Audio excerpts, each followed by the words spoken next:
Tuje inshuti mudahema kubana natwe mumeze mute Imana ikomeze kubaha umugisha kandi ikomeze bashyigikire.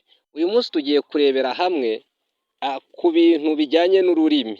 Inshuro nyinshi dukoresha indimi zacu cyangwa se ururimi rwacu tukarukoresha uko twishakiye, ariko hari igihe ibyo tuvuga bishobora kuba byatugiraho ingaruka mu gihe runaka bitewe n'uko tutagenzuye neza ururimi rwacu.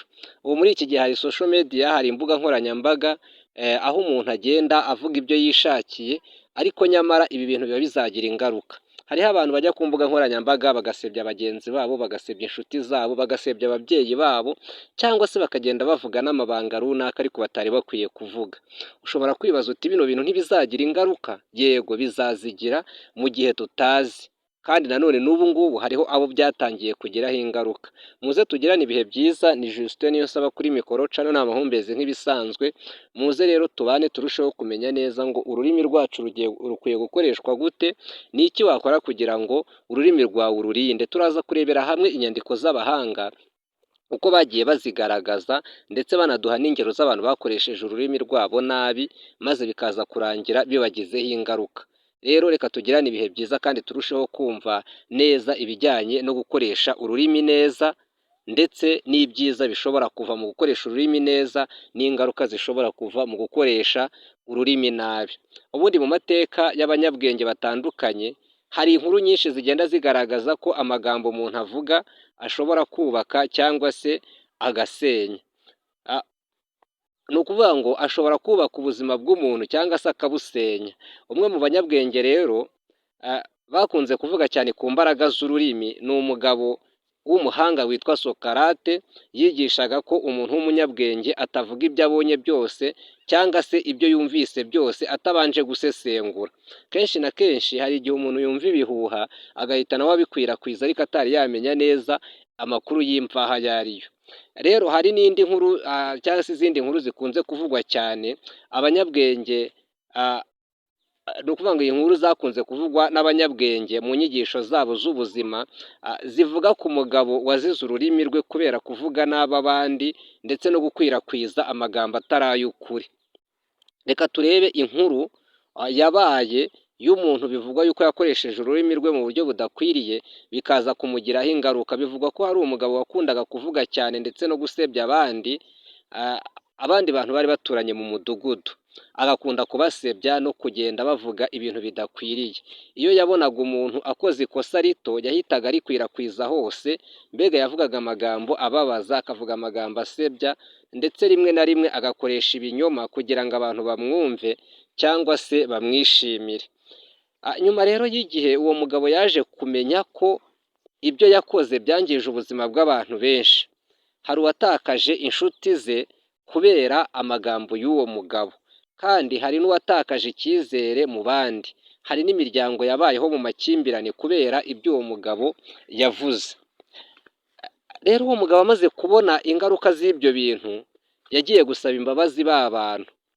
Ni ukuvuga ngo yagiye gusaba imbabazi umunyabwenge wari uzwi cyane muri ako gace, maze uwo munyabwenge yaramubwiye ati fata umusego uwutandukanye, fata umusego uwutandukanye, uwusanzemo amababa, maze uyatatanye mu kirere hose. Uwo mugabo yarabikoze. Hanyuma umunyabwenge aramubwira ati subirayo uyakusanye yose. Uwo mugabo yaragerageje ariko biramunanira, kuko amababa yari yatwawe n'umuyaga maze agenda ajya hirya no hino. Nibwo umunyabwenge rero yamubwiye ati nuko amagambo mabi ameze. Iyo amaze kuvugwa cyangwa se iyo amaze kuva mu kanwa kawe biragorana cyane kuyagarura cyangwa se gukuraho ibikomere yasize. Isomo rikomeye rero ryabonetse muri iyi nkuru. Iyi nkuru igaragaza ko igaragaza ibintu byinshi by'ingenzi. Icya mbere igaragaza yuko ururimi rufite imbaraga. Ni ukuvuga ngo amagambo ashobora gukomeza umuntu cyangwa se akaba yamuca intege. Kandi iyi nkuru igaragaza yuko kubaka urukundo cyangwa se guteza urwango byose bituruka ku rurimi. kandi nanone gukiza ikibazo cyangwa se kugikomeza cyangwa se kugikongeza nabyo bishobora guturuka ku rurimi rw'umuntu bitewe n'imikoreshereze yarwo. Niyo mpamvu rero bavuga ngo ijambo rimwe rishobora gukiza cyangwa se rikica umutima. Icya kabiri ni ukuvuga utabanje gutekereza, burya bitera ibibazo byinshi. Bitera ibibazo byinshi. Abantu benshi baravuga kubera umujinya, bakongera bakavuga kubera ishyari, bakavuga kubera kwishongora, bakavuga babitewe no gushaka gusetsa abandi, cyangwa se bakavuga babitewe no gushaka kwiyerekana. Ariko rero nyuma baza kwicuza kubera amagambo baba bamaze kuvuga, kandi badashobora no kugira icyo bashobora gukora nyuma yayo. Ubushakashatsi rero bwo mu rwego rwa pisikoloji bwerekana ko amagambo mabi akora, cyangwa se uburyo amagambo mabi ashobora gukora ikintu kidakwiye, ko ahora abwirwa umuntu, cyangwa se amagambo mabi iyo akunda guhora abwirwa umuntu ashobora kumutera kwiheba, akaba yamutera kugabanya icyizere cye ndetse no gutuma agira ibibazo byo mu mutwe. Ikintu cya gatatu, umuntu w'umunyabwenge yamenya igihe cyo kuvuga kandi akamenya n'igihe cyo guceceka. Ibi ngibi ku muntu w'umunyabwenge aba akwiye kubimenya, burya ntago igihe icyo ari cyo cyose ari igihe cyo kuvuga, ahubwo haba harimo n'igihe cyo kuba umuntu yaceceka kandi ntacyo byamutwara. Ni ukuvuga ngo bishatse kuvuga iki? Bishatse kuvuga ko umuntu mbere y'uko avuga aba akwiye kubanza agatekereza cyane, akamenya ngo ni iki nkwiye gukora, ni iki nkwiye gukora.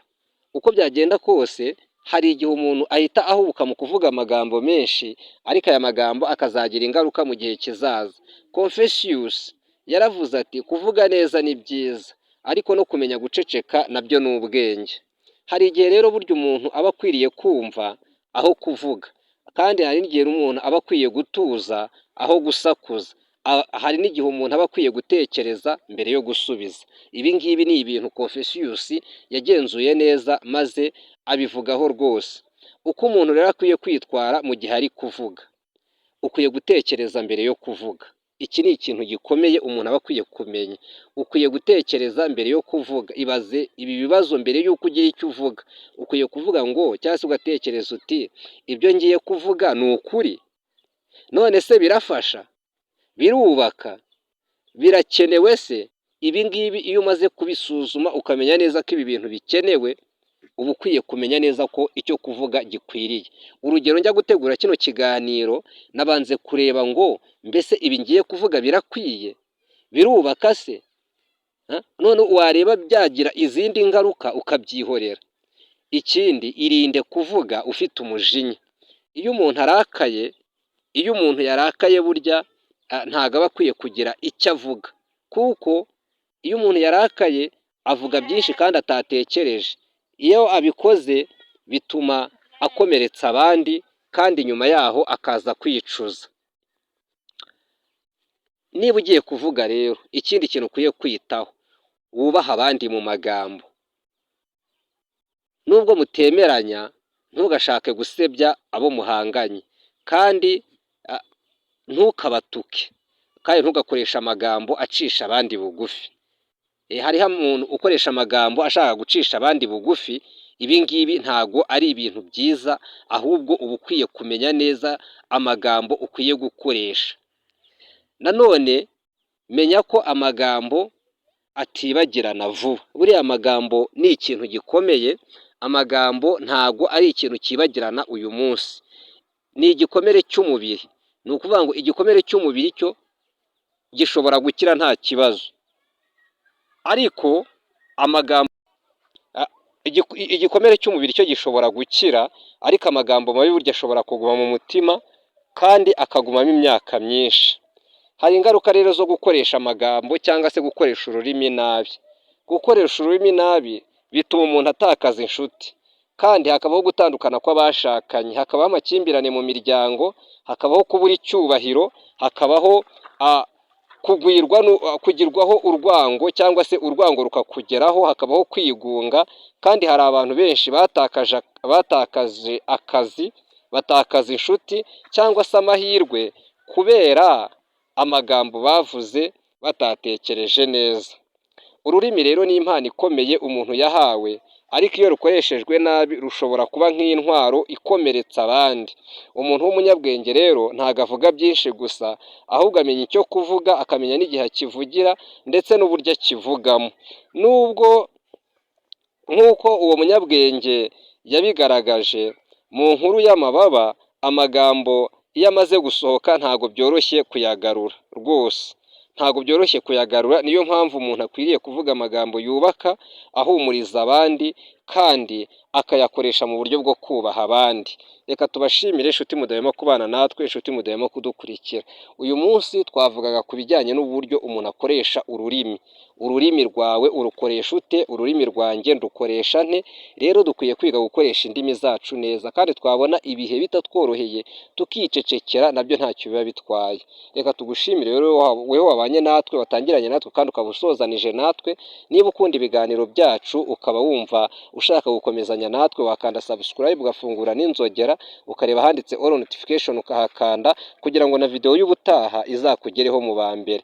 Kandi ushobora gukanda like ku kiganiro wakunze, ushobora gutanga comments, ushobora gusharinga kino kiganiro ku nshuti n'abavandimwe, kugira ngo ibintu birusheho kugenda neza. Kuri mikoro yari Justin Niyonsaba, naho ubutaha.